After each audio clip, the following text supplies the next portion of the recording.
Why sound so much more important than a word which is a meaning? If you touch the sound, you're touching creation. If you touch a word, you're just going into the psychological structure of human beings. Do not discount the power of the sound, it has influence on everything. Mantra is a combination. You get the right combination, right, it will open up a doorway into creation.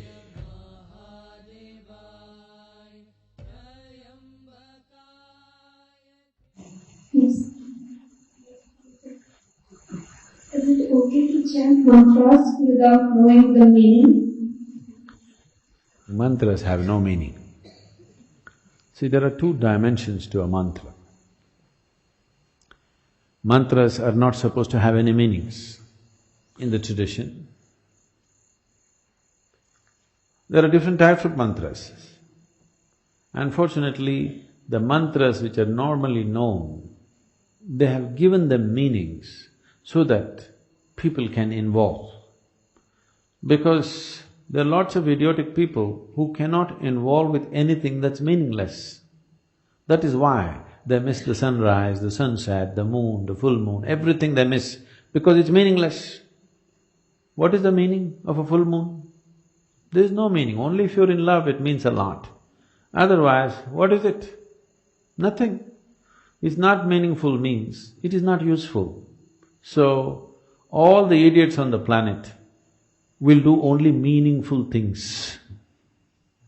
Yes, because they have no intelligence to recognize life and the many facets of life. It is not because you have attached a stupid meaning to it, it exists. It exists beyond you.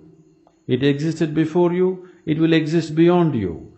It is not because you give it a meaning, it's become useful or not useful. So the stupid in the world will do meaningful things. They may be intellectual, but life stupid, they have no life sense. If you have life sense, you will see it is the most meaningless things which really set you on fire, isn't it so? No? So they created two kinds of mantras. One larger set of mantras which have no meaning, just pure sound. You will see this in our music also. The Yaksha program happened just now and many of our people who were looking for meanings were thoroughly bored because they're doing alap for 40 minutes. Say something, say at least Shiva, Shambho, something. No, They're not getting the point because it's about the sound. Why sound so much more important than a word which is a meaning? Meanings are made up in human minds. Sound is the essence of creation. If you touch the sound, you're touching creation. If you touch a word, you're just going into the psychological structure of human beings. Psychological structure of human beings is essentially a certain kind of madness. We can enjoy it, we can use it, but essentially it's a certain kind of illusory setup. Sound is a fundamental aspect of creation. If you have mastery over sound, you have mastery over creation itself in a certain way, because creation is just a complex amalgamation of sounds. It's the blueprint of creation. But meanings are human things. You know, the same words mean different things in different languages, even in India. You know this. The same word means different things because it's all made up.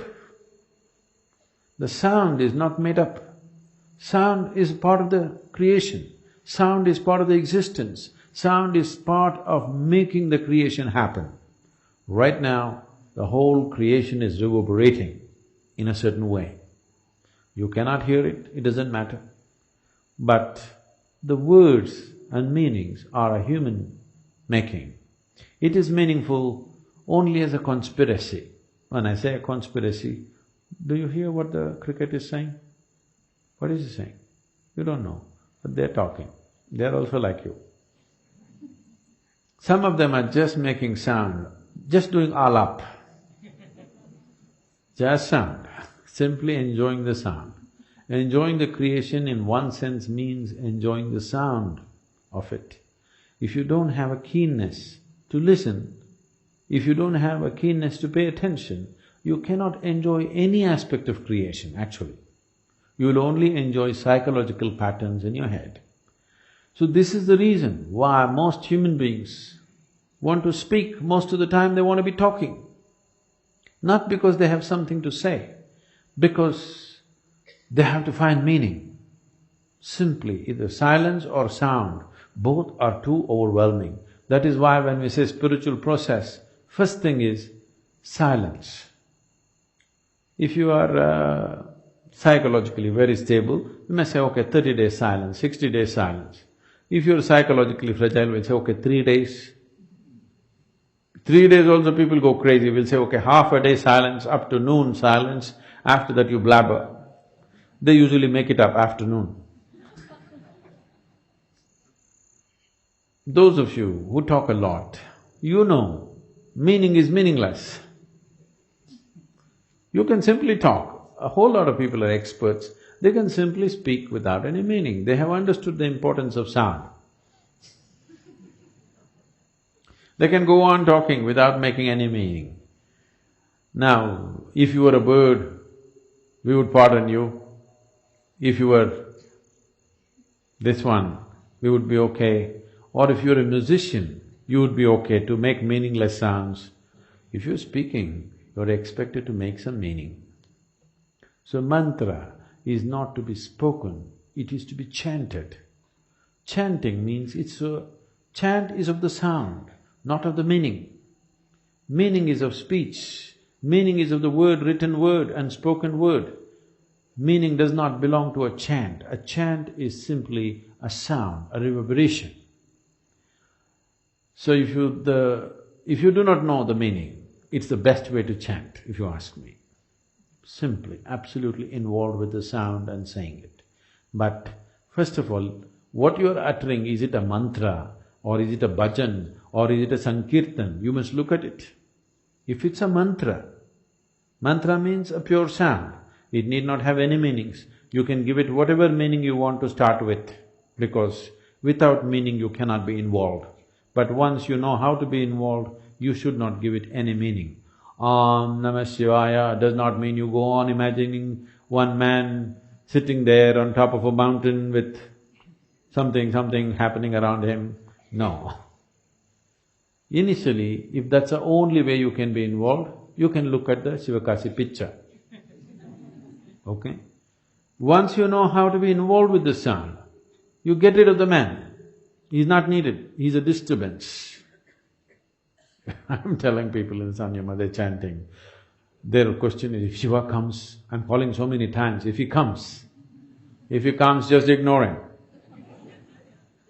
Because that's not the thing about mantra. The mantra is that you involve yourself in the sound, because you yourself, your physical thing is a certain pattern of sound.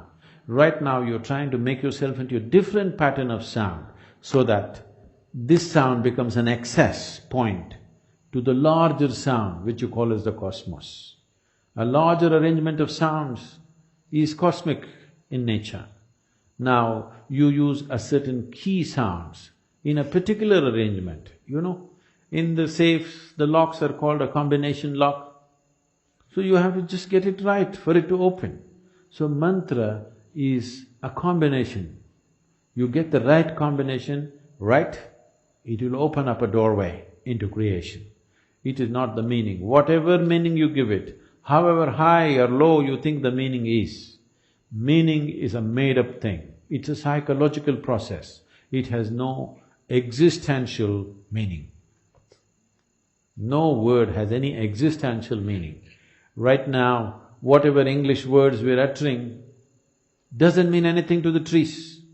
But if you can… actually these experiments have been done.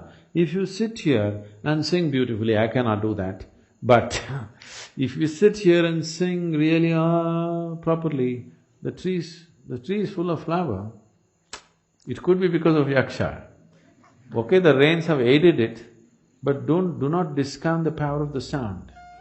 Do not discount the power of the sound, it has influence on everything. Or if you chant a mantra, the tree may respond to it. If you sing music, it may respond to it. If you just generate a thought, it may respond to it. But if you speak, it will not respond. This is true with the tree, this is true with the divine.